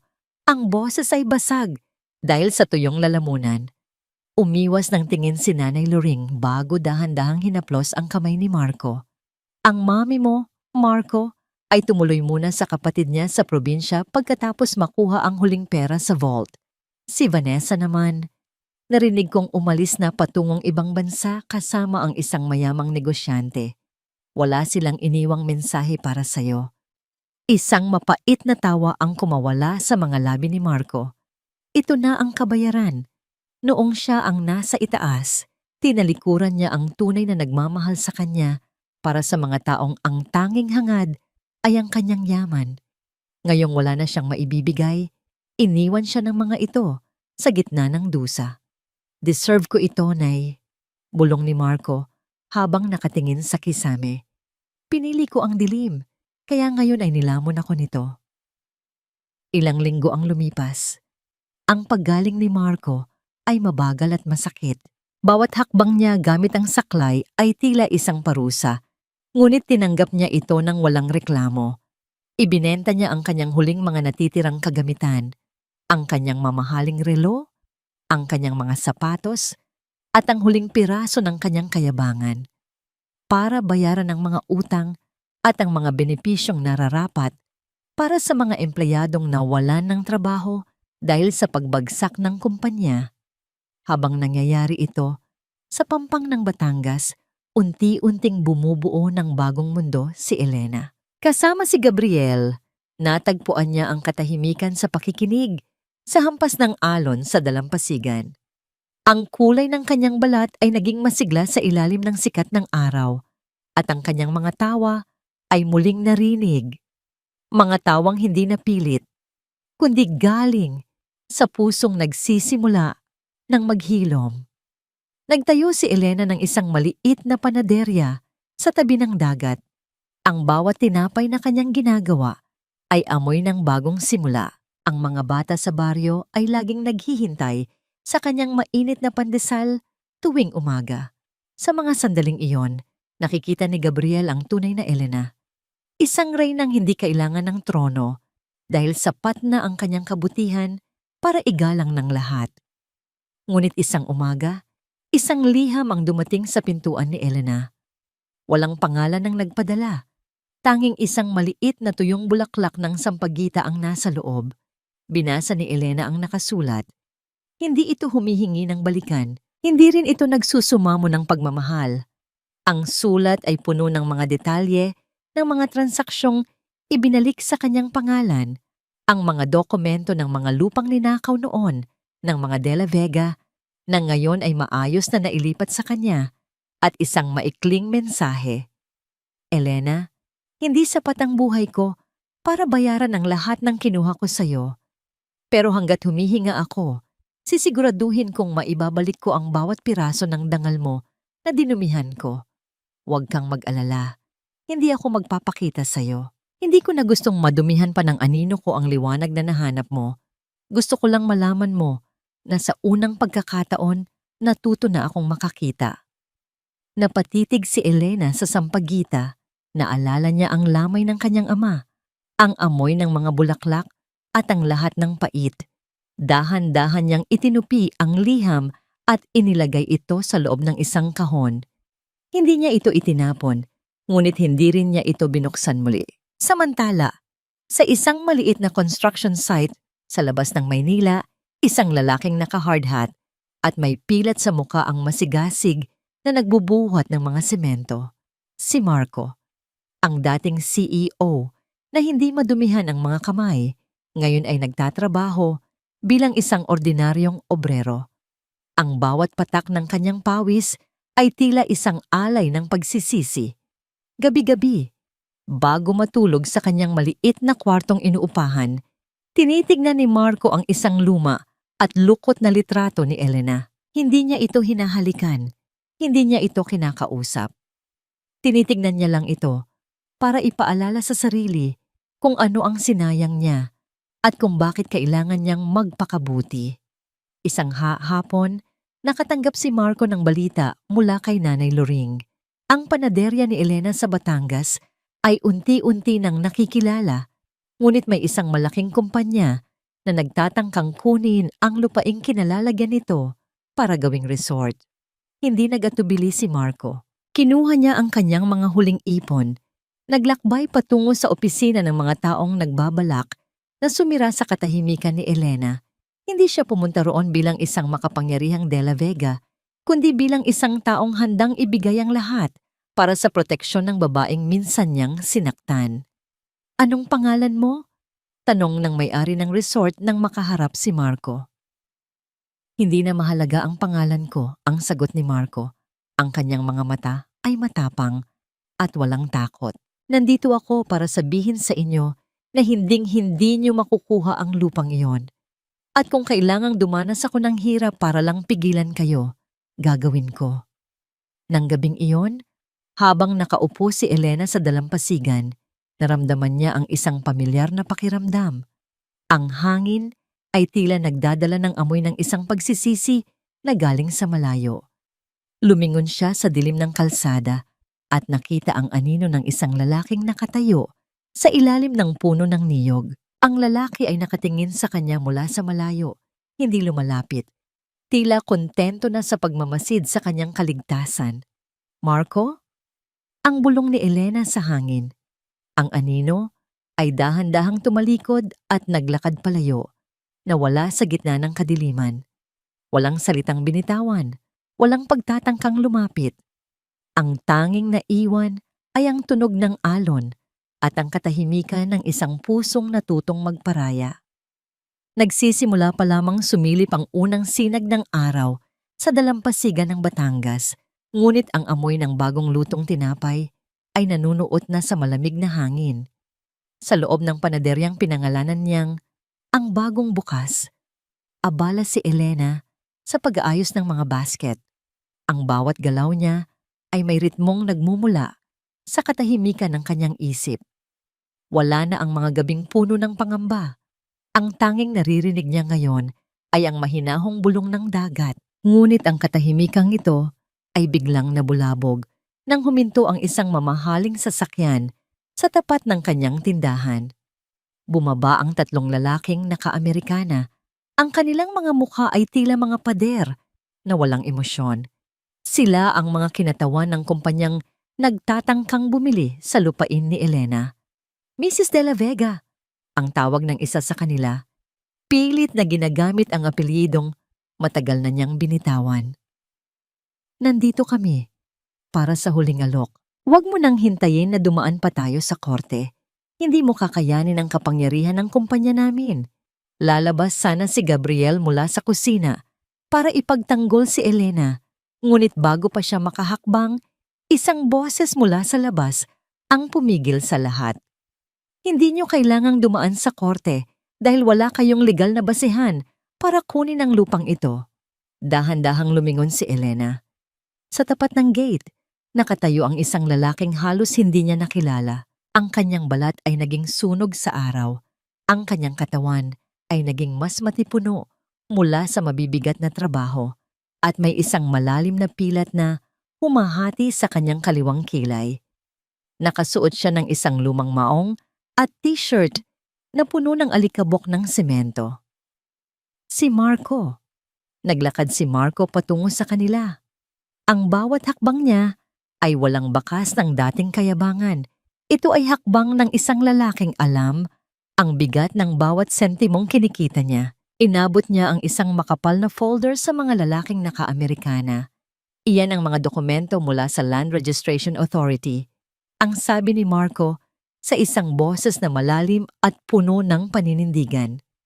Napatunayan na ang mga pirma sa inyong balak na deed of sale ay pineke at kung itutuloy niyo ang pananakot sa may-ari ng lupang ito, ako mismo ang magsasampa ng kaso laban sa inyo. Huwag niyong kalimutan na kahit wala na sa akin ang kumpanya ko, kabisado ko pa rin ang bawat butas ng batas na sinusubukan niyong baluktutin. Nagkapalitan ng tingin ang mga lalaki. Nang makita ang seryosong banta sa mga mata ni Marco, mabilis silang bumalik sa kanilang sasakyan at humarurot paalis. Naiwan ang katahimikan sa pagitan ni Elena at Marco. Nakatayo si Elena sa beranda, habang si Marco ay nanatili sa ibaba, sa labas ng kanyang gate. Hindi ito nagtangkang pumasok, hindi ito nagtangkang lumapit. Elena, ang tanging sabi ni Marco. Ang kanyang tinig ay tila isang dalangin na matagal nang hindi nabibigkas. Bumaba si Elena at lumapit sa gate. Tinitigan niya ang lalaking dati ay iitinuring niyang mundo, ngunit ngayon ay tila isang estrangherong may pamilyar na kaluluwa. Napansin ni Elena ang mga kamay ni Marco. Ang mga kamay na dati ay puro mamahaling panulat lamang ang hawak, ngayon ay puno ng kalyo. May mga sugat na natuyo na at itim na dumi sa ilalim ng mga kuko mula sa construction site. Sa sandaling iyon, naranasan ni Elena ang isang golden moment. Nakita niya ang tunay na kahulugan ng pagbabago. Hindi ito tungkol sa pagbabalik ng yaman, kundi tungkol sa pagdurog ng sariling ego para protektahan ang kaisa-isang bagay na totoo sa kanyang buhay. Bakit, Marco? Ang mahinang tanong ni Elena. Bakit mo ginagawa ito? Sinabi ko na sa'yong malaya ka na. Iyon na nga, Elena, ang sagot ni Marco habang nakatingin sa malayo. Sa abot tanaw kung saan humahalik ang langit sa dagat. Dahil malaya na ako, natuto na akong pumili at pinili kong maging anino na lang na nagbabantay sa'yo. Hindi ko hinihiling na patawarin mo ako o tanggapin mo ako ulit. Sapat na sa akin na makitang nakangiti ka sa umaga habang hawak ang mga tinapay mo. Iyon ang tanging paraan para mabuhay ako ng may kabuluhan. Inilabas ni Marco ang isang maliit na supot mula sa kanyang bulsa. Inilapag niya ito sa ibabaw ng poste ng gate. Pandesal lang ang nakayanan kong bilhin kanina sa kanto. Gusto ko lang maramdaman ang lasa ng pagsisikap bago ako bumalik sa trabaho. Tumalikod na si Marco para umalis, ngunit tumigil siya nang muling magsalita si Elena. Ang mga kamay mo, sabi ni Elena, mas marangal silang tignan ngayon kaysa noong may suot silang ginto. Isang tipid ng ngiti ang sumilay sa mukha ni Marco bago siya tuluyang naglakad palayo, unti-unting nawawala sa liko ng kalsada. Pumasok si Elena sa loob at kinuha ang supot na iniwan ni Marco. Binuksan niya ito. Sa loob, hindi lang pandesal ang naroon. May isang maliit na papel kung saan nakasulat ang isang address ng isang orphanage. Doon pala napupunta ang kalahati ng kinikita ni Marco mula sa pagiging obrero, isang donasyon sa pangalan ng kanilang anak na hindi na isilang. Naramdaman ni Elena ang isang mainit na luha na dumaan sa kanyang pisngi. Hindi ito luha ng sakit, kundi luha ng pagpapalaya. Napagtanto niya na ang pagbabago ni Marco ay hindi para sa kanya, kundi para sa sariling kaluluwa nito. At sa pagkilala niya sa pagbabagong yon, tuluyan na ring naghilom ang huling sugat sa kanyang puso. Lumapit si Gabriel sa kanya at ipinatong ang kamay sa kanyang balikat. Elena, handa na ang huling batch ng tinapay. Maraming tao ang naghihintay. Tumingin si Elena kay Gabriel, pagkatapos ay muling tumingin sa kalsadang tinahak ni Marco. Ngumiti siya. Isang ngiting puno ng pag-asa. Tara na, sabi ni Elena. Marami pa tayong gagawing matamis para sa araw na ito. Ngunit sa gitna ng kapayapaang yon, isang tawag ang dumating sa telepono ni Elena. Isang boses mula sa nakaraan na hindi niya inaasahan. Isang boses na nagbabalitang ang mommy ni Marco, si Doña Sita, ay nasa malubhang kalagayan at may huling hiling na tanging si Elena lamang ang makakatugon. Ang huling lamat ng nakaraan ay tumatawag, humihingi ng isang desisyong susubok kung gaano na ba talaga kalalim ang kanyang natutunang pagpapatawad. Ang kalsada patungong Maynila ay tila mas mahaba kaysa sa dati. Habang nakatingin si Elena sa labas ng bintana ng sasakyan, pinapanood niya ang pagbabago ng tanawin mula sa luntiang bukirin patungo sa mausok at masikip na syudad. Kasama niya si Gabriel o sa amo. Biel, na tahimik lamang na nagmamaneho, ngunit ramdam ni Elena ang suporta nito sa bawat sulyap na ibinibigay sa kanya. Sigurado ka na ba rito, Elena? Mahinang tanong ni Gabriel nang pumasok sila sa bisinidad ng isang pampublikong ospital. Kailangan ko itong gawin, Gabriel, ang sagot ni Elena. Hindi para sa kanya, kundi para sa huling piraso ng kalayaang hinahanap ko. Hindi ako magiging ganap na malaya hanggat may natitira pang galit sa puso ko para sa babaeng yon. Pagpasok nila sa charity ward, sinalubong sila ng amoy ng disinfectant at ang init ng siksikang silid. Doon, sa isang sulok na malapit sa bintana, nakita ni Elena ang isang babaeng tila tuyong dahon na lamang sa ibabaw ng kama. Halos hindi niya makilala ang dating Doña Sita. Ang mga mamahaling alahas ay wala na. Ang kanyang balat ay tila nakadikit na lamang sa kanyang mga buto at ang kanyang mga mata ay rurok na sa pagod at sakit. Nang makita ni Doña Sita si Elena, dahan-dahang gumalaw ang kanyang mga labi. Isang mahinang tinig na tila galing sa ilalim ng lupa ang lumabas mula sa kanyang tuyong lalamunan. Nandito ka, ang pabulong na sabi ng matanda.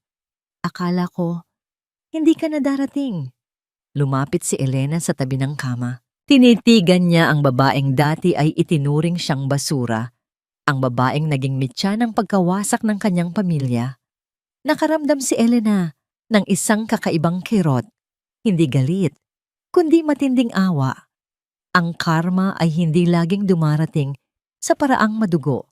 Kung minsan, ito ay dumarating sa paraan ng matinding pangungulila at kawalan. Bakit niyo ako ipinatawag? Ang mahinang tanong ni Elena. Gusto kong humingi ng tawad, ang sabi ni Doña Sita, habang ang mga luha ay unti-unting bumabagtas sa kanyang kulubot na pisngi. Maling-mali ako, Elena. Kinamuhian kita dahil sa inggit. Kinamuhian kita dahil nakikita ko sa iyo ang lahat ng bagay na wala ako. Ang tunay na kabutihan at ang kakayahang magmahal ng walang kondisyon. Sinira ko ang buhay niyo ni Marco dahil natatakot akong makuha mo ang lahat ng sa amin. Pero tignan mo, sa huli, wala rin akong naitabi. Inabot ni Doña Sita ang isang maliit na susi mula sa ilalim ng kanyang unan. Iyan ang susi sa isang safety deposit box. Doon ko itinago ang mga huling alahas na ninakaw ko noon sa'yo. Gusto kong ibalik mo yan kay Marco. Tulungan mo siyang makabangon. Alam kong wala na akong karapatang humiling, pero siya ang buhay ko, Elena. Umiling si Elena. Ang mga alahas na yon ay hindi na mahalaga, Doña Sita. At si Marco, hindi niya kailangan ng pera niyo para makabangon. Nakabangon na siya ng sarili niyang sikap. Nakabangon siya ng matutunan niyang dumihan ang kanyang mga kamay para sa marangal na paraan. Natahimik ang matanda. Ang kanyang mga mata ay napuno ng pagsisisi. Patawarin mo ako. Patawarin mo ako, Elena. Sa sandaling iyon, naranasan ni Elena ang isang golden moment. Dahan-dahan niyang kinuha ang baso ng tubig sa tabi ng kama at inalalayan ang matanda para uminom. Hindi niya ito ginawa bilang isang manugang, kundi bilang isang tao para sa kapwa-tao. Pinatatawad ko na kayo, ang sabi ni Elena. Ang boses ay matatag at puno ng katahimikan. Hindi dahil karapat-dapat kayo, kundi dahil karapat-dapat ang puso ko sa kapayapaan. Magpahinga na kayo. Isang mahabang buntong hininga ang kumawala kay Doña Sita. Tila isang malaking pasanin ang naalis sa kanyang dibdib. Pumikit siya at sa unang pagkakataon, ang kanyang mukha ay naging payapa. Paglabas ni Elena sa ward, nakita niya si Marco na nakatayo sa hallway. Kakadating lang nito galing sa trabaho. Ang kanyang damit ay puno pa rin ng alikabok ng semento. Nagkatitigan silang dalawa. Walang kompetisyon, wala nang sumbatan. Nakausap ko na siya, sabi ni Elena. Yumuko si Marco, ang kanyang mga mata ay basa. Salamat, Elena. Salamat sa huling pagkakataong ibinigay mo sa kanya. Marco? Tawag ni Elena. Bago siya tuluyang lumisan, sana sa susunod na pagkakataon na magmahal ka, gawin mo yon ng buong buo. Huwag kang matakot na maging totoo. Naglakad si Elena patungo sa pintuan ng ospital kung saan naghihintay si Gabriel.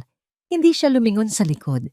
Ang landas ng pagsisisi ni Marco ay kanya nang tinahak ng mag-isa at ang landas ng kalayaan ni Elena ay lalong naging maliwanag. Ngunit sa labas ng ospital, isang hindi inaasahang pangyayari ang naganap. Isang babaeng tila baliw at gusot-gusot ang suot ang biglang sumulpot mula sa mga nakaparadang sasakyan at hinarangan si Elena. Vanessa. Ikaw. Tili ni Vanessa. Ang kanyang mga mata ay nanlilisik at puno ng desperasyon. Dahil sa'yo, nawala ang lahat sa akin. Pinahiya mo ako sa buong mundo. Ngayon, sisiguraduhin kong hindi ka rin magiging masaya. May inilabas si Vanessa na isang matulis na bagay mula sa kanyang bag. Akmang susugod siya kay Elena nang mabilis na humarang si Gabriel, ngunit isang tao ang mas mabilis na kumilos mula sa likuran. Vanessa, itigil mo yan, ang sigaw ni Marco habang hinahawakan ang braso ng babae. Isang matinding gulo ang nangyari sa gitna ng parking lot. Ang huling desperadong pagtatangka ng nakaraan na sumira sa kasalukuyan ay tila isang bagyong pilit na nagbabanta, ang cliffhanger. Sa gitna ng pag-aagawan, isang malakas na tunog ng pagbagsak ng katawan sa semento ang narinig. May isang taong nasaktan at ang dugo ay nagsimulang kumalat sa puting semento ng ospital. Sino ang sumalo sa galit ni Vanessa? At ito na ba ang huling sakripisyong kailangang bayaran para sa kalayaan ni Elena? Ang matalim na dulo ng patalim ay kumislap sa ilalim ng bumbilya ng parking lot, ngunit bago pa ito, dumampi sa balat ni Elena, isang mabilis na anino ang humarang. Ang malakas na tunog ng katawan na bumangga sa isa pang katawan ay bumasag sa katahimikan ng gabi. Kasunod, ang pagbagsak ng isang metal sa semento na lumikha ng isang matinis na tunog na umalingaw-ngaw sa paligid. Marco! Ang hiyaw ni Elena. Nakatayo si Elena, hindi makagalaw sa gulat. Habang pinapanood ang dahan-dahang pagluhod ni Marco sa semento, sinalo ni Marco ang saksak na dapat ay para kay Elena. Ang kanyang mga kamay ay mahigpit na nakahawak sa kanyang tagiliran at ang puting t-shirt na suot niya ay mabilis na tinina ng malapot at matingkad na pula. Si Vanessa, na tila nawala na sa katinoan, ay napaatras habang nanginginig ang mga kamay. Ang kanyang mga mata ay nanlilisik pa rin sa galit. Ngunit ang takot ay nagsimula nang lumamon sa kanyang mukha nang makita ang dugo. Hindi nagtagal, mabilis na rumesponde ang mga security guard ng ospital at si Gabriel. Pinigilan nila si Vanessa na nagpupumiglas pa rin at nagsisigaw ng mga salitang puno ng puot hanggang sa dumating ang mga pulis para tuluyan siyang ilayo. Dali-daling lumuhod si Elena sa tabi ni Marco. Ang kanyang mga kamay, na dati ay puno ng harina sa kanyang panaderya, ngayon ay puno na naman ng dugo ng lalaking naging bahagi ng kanyang pinakamadilim na alaala. Bakit mo ginawa iyon? Ang basag na tinig ni Elena. Ang kanyang puso ay tumitibok ng mabilis, puno ng takot at pagkalito. Huminga ng malalim si Marco. Ang bawat hininga ay tila isang pakikipaglaban sa sakit. Tumingin siya kay Elena at sa kabila ng pamumutla ng kanyang mga labi, isang maliit at payapang ngiti ang gumuhit sa kanyang mukha. Utang ko ito, sa'yo. Ang mahinang bulong ni Marco. Sabi ko sa'yo, Elena, gagawin ko ang lahat para protektahan ang liwanag mo. Huwag kang iiyak. Ngayon, patas na tayo. Mabilis na dinala si Marco sa emergency room. Habang nakaupo si Elena sa labas ng operasyon, naramdaman niya ang init ng kamay ni Gabriel na humawak sa kanya. Elena, magiging maayos din ang lahat. Ang pag-aalon ni Gabriel. Tumingin si Elena sa kanyang mga kamay na may bahid pa rin ng dugo. Sa sandaling iyon, naranasan niya ang isang napakalalim na golden moment. Napagtanto niya na ang lahat ng sakit, ang lahat ng galit, at ang lahat ng paghihiganti ay wala ng halaga.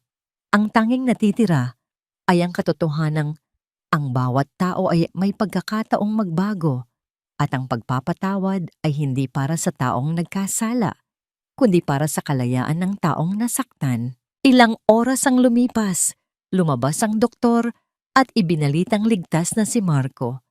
Hindi naging malalim ang saksak para kumitil ng buhay, ngunit sapat ito para mag-iwan ng isang permanenteng marka na magpapaalala sa kanyang huling sakripisyo. Kinabukasan, pumasok si Elena sa silid ni Marco. Nakaupo na ang lalaki, nakatingin sa bintana kung saan sumisilip ang sikat ng umaga. Nang makita niya si Elena, dahan-dahan niyang inabot ang isang maliit na sobre na nasa tabi ng kanyang kama. Ano ito? Tanong ni Elena. Iyan ang huling piraso ng aking paglaya, ang sagot ni Marco. Pirmado na ang lahat ng dokumento para sa tuluyang paglipat ng mansyon sa pangalan mo nang walang anumang kondisyon. At ang huling pera na natitira sa akin, i-donate ko na sa foundation na itinatag mo para sa mga biktima ng domestic abuse. Tinitigan ni Elena ang sobre. Pagkatapos, ibinalik niya ito sa lamesa. Hindi ko na kailangan ng mga ito, Marco. Ang sabi ni Elena sa isang boses na puno ng katahimikan at awtoridad. Ang yaman na iniwan ng tatay ko ay sapat na para sa akin. Ang gusto ko lang ay ang pangako na magpapatuloy ka sa pagbabagong sinimulan mo. Hindi para sa akin, kundi para sa sarili mo. Tumayo si Elena at naglakad patungo sa pinto.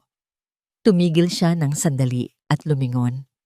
Salamat, Marco, sa pagligtas sa akin kagabi at sa pagpapakita na ang tao ay pwedeng muling mabuhay mula sa sarili niyang abo. Malaya ka na rin. Huwag mo nang dalhin ang bigat ng nakaraan. Lumabas si Elena ng ospital at sinalubong siya ng mainit na yakap ni Gabriel. Sumakay sila sa sasakyan at nagsimulang maglakbay pabalik sa Tagaytay. Habang paalis sila ng Maynila, pinanood ni Elena ang paglayo ng mga matatayog na gusali. Ang bawat kilometrong nadaragdag ay tila isang pahina ng kanyang buhay na tuluyan nang natatapos. Pagdating sa Tagaytay, ang amoy ng dagat at ang bulong ng hangin sa mga puno ng pino ay sumalubong sa kanya. Ang panaderyang, ang bagong bukas, ay muling binuksan. Ang mga tao ay naghihintay, ang mga bata ay tumatakbo, at ang buhay ay nagpatuloy sa isang paraang mas matamis at mas maliwanag. Nakatayo si Elena sa dalampasigan. Pinapanood ang paglubog ng araw na nagbibigay ng gintong kulay sa buong mundo. Hindi na siya ang babaeng martir. Hindi na siya ang babaeng nagmamakaawa para sa pag-ibig. Siya na si Elena, isang babaeng buo, matapang, at may sariling liwanag. Ang cliffhanger. Habang naglalakad si Elena, pabalik sa kanyang cottage, nakita niya ang isang maliit na sapatos ng sanggol na nakasabit sa kanyang pintuan. Isang alaala ng kanyang anak na nawala. Ngunit sa tabi nito, may isang bagong usbong na halaman ng sampagita na nakatanim sa isang paso. Isang simbolo na sa bawat kamatayan ng isang pangarap, may bagong buhay na sumisibol kung tayo ay may lakas ng loob na magmahal muli. Lumipas ang 5 taon na tila isang banayad na agos ng ilog patungo sa malawak na dagat. Ang bawat araw na dumaan ay nagsilbing gamot sa mga sugat na dati ay tila hindi na maghihilom. Sa itaas ng burol sa Tagaytay, kung saan matatanaw ang dahan-dahang paghalik ng ulap sa Bulkang Taal, Nakatayo ang isang matibay na istruktura na gawa sa bato at kahoy. Ito ang tahanan ni Elena, isang center para sa mga kababaihang naging biktima ng karahasan at pang-aabuso na itinayo ni Elena mula sa yaman ng kanyang ama at sa pagmamahal na muli niyang nahanap sa kanyang sarili. Sa loob ng center, ang amoy ng bagong lutong tinapay mula sa kalapit na panaderya ay nagbibigay ng init at pag-asa sa bawat sulok. Ang mga tawa ng mga batang naglalaro sa hardin ay nagsisilbing musika na pumalit sa mga hikbi at sigaw ng nakaraan. Nakatayo si Elena sa beranda habang pinapanood ang paglubog ng araw. Ang kanyang mukha ay wala ng bakas ng pagod. Ang bawat guhit ng kanyang gamuang ngiti ay puno ng kapayapaan. Wala na ang wedding ring sa kanyang daliri, ngunit may isang simpleng gintong locket sa kanyang leeg na naglalaman ng litrato ng kanyang tatay at isang maliit na ukit ng isang anghel, ang kanyang anak, na nananatiling gabay niya sa langit. Lumapit si Gabriel mula sa likuran at dahan-dahang ipinatong ang isang shawl sa balikat ni Elena upang protektahan siya sa malamig na hangin. Hindi kailangan ng mga mabulaklak na salita sa pagitan nilang dalawa. Ang bawat sulyap, ang bawat paghawak sa kamay, at ang bawat sandali ng katahimikan ay sapat na para sabihing nahanap na nila ang tunay na tahanan sa piling ng isa't isa. Si Gabriel ay nanatiling matatag na pundasyon ni Elena, hindi bilang isang tagapagligtas, kundi bilang isang katuwang sa pagbuo ng mga pangarap. May dumating na sulat, Elena, mahinang sabi ni Gabriel, habang iniabot ang isang sobrang may selyo ng isang kilalang pundasyon sa Maynila. Binuksan ni Elena ang sulat. Ito ay mula kay Marco. Sa loob ng 5 taon, nanatiling tapat si Marco sa kanyang pangako. Hindi na ito nagpakita pa sa kanya, ngunit bawat buwan ay nagpapadala ito ng balita tungkol sa kanyang mga gawain. Si Marco ay isa na ngayong ganap na social worker, naglalakbay sa mga malalayong baryo upang tumulong sa pagtatayo ng mga paaralan at klinika. Ang lahat ng yaman na natira sa kanya ay ginamit niya upang tubusin ang mga pagkakamali ng kanyang pamilya. Sinasabi sa sulat na pumanaw na nang payapa si Doña Sita, ilang taon na ang nakalilipas, at si Vanessa naman ay nananatili pa rin sa loob ng pasilidad para sa mga may karamdaman sa isip, malayo sa karangyaan at kasinungalingang binuo nito noon. Sa huling bahagi ng sulat, isinulat ni Marco ang mga salitang naging hudyat ng ganap na pagpapatawad ni Elena. Elena, sa wakas ay nahanap ko na ang kahulugan ng pag-ibig. Hindi pala ito tungkol sa pag-aari, kundi tungkol sa pagpaparaya at pagsisikap na maging mabuting tao para sa ikabubuti ng iba. Salamat sa pagpapalaya sa akin. Dahan-dahang itinupi ni Elena ang papel at hinayaan ng hangin na tangayin ang mga alaala ng sakit. Sa puntong ito, masasagot na ang 3 tanong na matagal nang naghihintay ng kasagutan. Una, napatawad na ba niya? Oo, napatawad na ni Elena ang lahat, hindi dahil nakalimutan niya ang sakit, kundi dahil tinanggap niya na ang nakaraan ay bahagi lamang ng kanyang paglalakbay patungo sa mas matatag na bersyon ng kanyang sarili. Ang pagpapatawad ay ang huling susi na nagbukas sa kulungan ng kanyang puso. Pangalawa, nahanap na ba niya ang kapayapaan? Ang bawat hininga ni Elena ngayon ay puno ng katahimikan. Hindi na siya naghahabol sa pag-ibig ng iba dahil nahanap na niya ang pag-ibig sa loob ng kanyang sariling pagkatao. Ang kanyang kapayapaan ay hindi na nakadepende sa kung sino ang kasama niya, kundi sa kung sino siya sa harap ng salamin. At panghuli, anong aral ang naiwan sa kanyang puso? Ang pag-ibig ay hindi dapat maging isang sakripisyo ng sariling dangal. Ang tunay na tahanan ay hindi ang bahay na may mamahaling kasangkapan, kundi ang lugar kung saan malaya kang huminga, malaya kang mangarap, at malaya kang maging ikaw. Habang unti-unting lumulubog ang araw at lumalabas ang mga unang bituin, humawak si Elena sa braso ni Gabriel. Sabay silang pumasok sa loob ng bahay kung saan naghihintay ang hapagkainan na puno ng simpleng pagkain at tunay na ligaya. Ang bagong umaga ay hindi na lamang isang pangako. Ito ay isang katotohanang kasama na niya sa bawat paggising. Tapos na ang kwento ng martir na si Elena. Ngayon, nagsisimula na ang kwento ng babaeng natutong magmahal muli, simula sa kanyang sarili.